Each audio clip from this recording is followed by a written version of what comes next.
We're we're live now. I'm here in a cafe in London in Carnaby Street with Ross Dawson, who's an expert futurist and keynote speaker as well. But I think it's best if Ross will probably introduce himself and describe what you do, Ross, in a better way than I can do. Hi, so I'm Ross Dawson. I'm a futurist and entrepreneur. So what I do is speak to various groups around the world about the future of business and the future of society and humanity, but also I'm an entrepreneur in setting up businesses that play to the trends where I think peoples are going. So trying to combine sort of communicating about the future, but also playing in that space myself. Sure. How did you become a futurist in the first place? How did you get people listening to you and wanting and following what you were saying and getting to the point where they're inviting you to speak at conferences? Well, as I always say, to become a futurist, you claim you are, and then people either believe you or they don't. So a lot of the first stages are to build your credibility. For me, the critical things were my books, which are all in hindsight seen as prescient, as looking at some of the trends that are emerging, and most well known of which is Living Networks, which in 2002 sort of described a lot of the network world which we live in today. So really just building over time, my views of the future, working with companies to help them think in a structured way about the future. I suppose building up that success as I communicate it.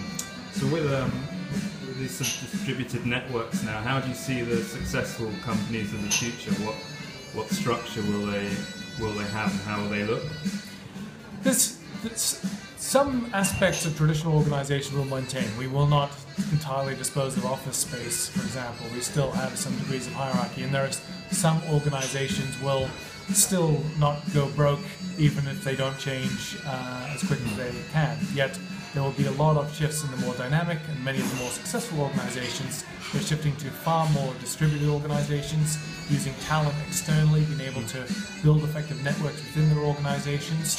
So the high performance organizations of the future will be those that are networked, are being able to build continuous education to how they work, being able to pull in the best talent and most perfect talent around the world at all times.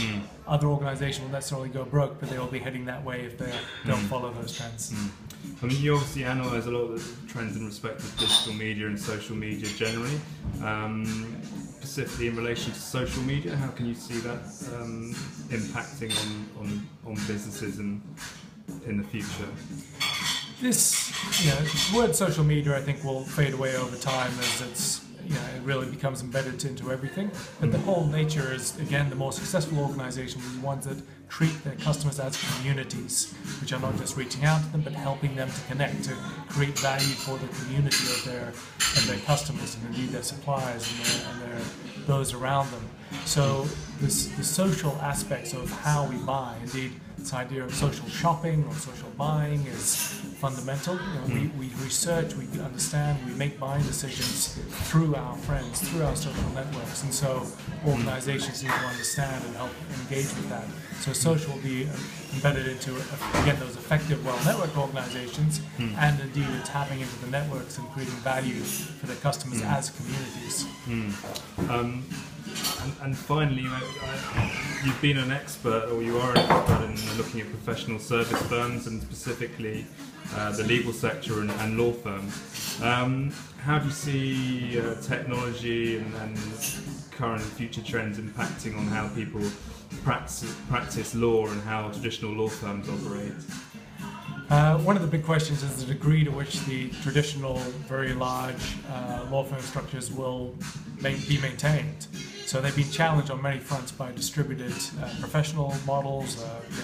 Many people look at Axiom Legal, based out of New York, as a model where many professionals are coming together to be able to deliver service in an integrated fashion to clients.